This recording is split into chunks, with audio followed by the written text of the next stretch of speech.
Sveiki gerbimieji, šiandien negalėjau neišeiti į eterį. Tai žodžiu gavau tokį pranešimą, kad žodžiu teroristinės valdžios nori vėl paskelbti pandemiją, bet su kuria kėsinsis nebe į mus, o į mūsų vaikus, mūsų anūkus. Taigi kreipiuosi į visus tuos žmonės, kurie esat subrendę ir suprantat viso šito grėsmę. Aš nesikreipiu į tuos, kurie ten yra jaunimas, jiems viskas dar nesvarbu, jiems atrodo viskas juokais. Aš kreipiuosi į tuos žmonės, kurie jau suprantate. Prašau, būtinai pasidalinkite šio video ir atminkite. Aš neprovokuoju jokių nesantaikų, aš tik noriu apsaugoti mūsų žmoniją, Lietuvos liaudės žmoniją. Todėl aš dėsiu visas pastangas, kad to neįvyktų. Todėl noriu pasakyti, kaip reikia nuo to apsisaugoti. Aš neprovokuoju, nedarau jokių agitacijų, aš tik pasakau gynybos būdus. Jeigu pas jūs prievarta ateis skiepyti vaikų, nesvarbu, tai policijos pareigūnas ar karininkas, jūs turite pilną teisę. Kas papuola po ranka griebti ir gintis taip, kad jie kristų vienas po kito kaip lapai, kurie spės pabėgti, spės. Galit nepergyventi.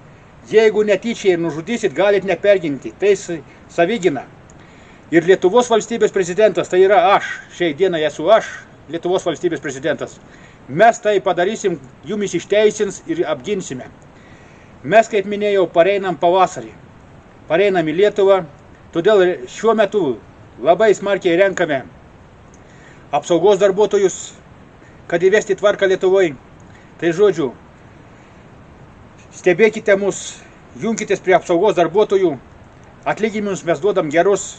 Ten buvo tokių spangulių, kurie rašė, kad Hamburge uždirba 5000, bet jie nežino, kaip jie ten ką dirba. Todėl 2000 į rankas čia yra labai didelis atlyginimas kaip Lietuvoje. Ir čia yra tik pradžia. Paskui gausit dar didesnius atlyginimus. Todėl mes pradžiai negalim smarkiai išsitaškyti, nes kol sutvarkysim visą tvarką, išeis ir taip labai daug pinigų. Mes nesiruošiam nuversti valdžios, Lietuvos valdžios, kuri parsidavusi yra. Mes turim įrodymus, kad jinai yra įkurta neteisėtai. Mes galėtume kreiptis į teismą, bet mes nesikreipsim į teismą. Mes sukursim savo tribunolą ir tada bus visi teisimi Lietuvos tribunolo. Todėl nesinervinkit žmonės, mes ateisim, jūs norit to ar nenorit. NATO išginsim, Lietuvos padangė saugos. Prašysim, kad Rusijos kariuomenė saugotų. Mes nebūsim rusai, mes netapsim vėl Rusija. Mes būsim laisva Lietuva. Mūsų valdžios atstovai šiai dienai nori, kad rusai užpultų mus. Todėl aš noriu pasakyti, jeigu toks žioplys prezidentas nesugeba susitarti su kaimininėm šalim ir verčia mus eiti kariauti, tai kam toks prezidentas Valkata reikalingas? Jis gali tik tai šėką kabinti tvarte. Tai žodžiu noriu pasakyti tai. Jeigu nesugeba politikai susitvarkyti politiškai, kam jie iš viso reikalingi, kam jie lenda į eterį?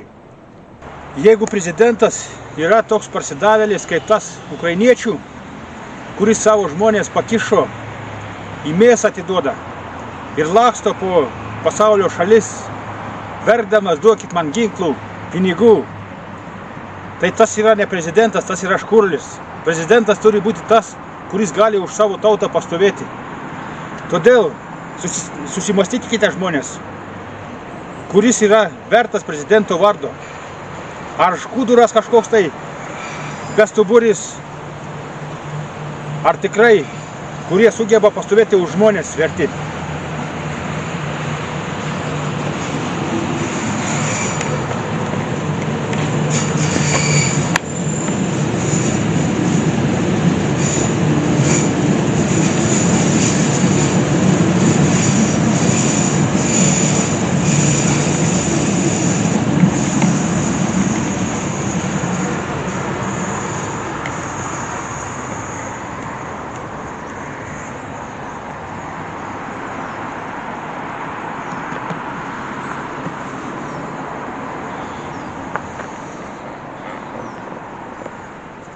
Šitas yra rimtas pasakymas.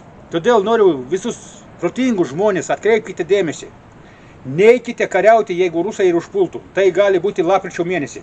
Mes bandom derinti, kad to neįvyktų, bet Respublikos parsidavėliai teroristai bando antrai padaryti. Todėl nežinau, kaip čia bus. Bandysim išsaugoti, bet jeigu nepavyks, jūs neikit kariauti. Jūs pasakykit, kad mes esam laisvos Lietuvos piliečiai ir mes sutariam su rusais. Ir viskas. Mes visą laiką informuosim, ką reikia, kaip daryti. Todėl dar sykį noriu įspėti, kad saugokim savo vaikus, savo anūkus, savo atžalas. Jeigu mes neišsaugosim, niekas to daugiau negali padaryti, nes Respublikos parsidavėliai to tik ir siekia.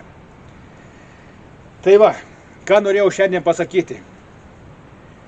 Nereikia nusiminti, reikia gerai maitintis ir sveikai gerai maitintis.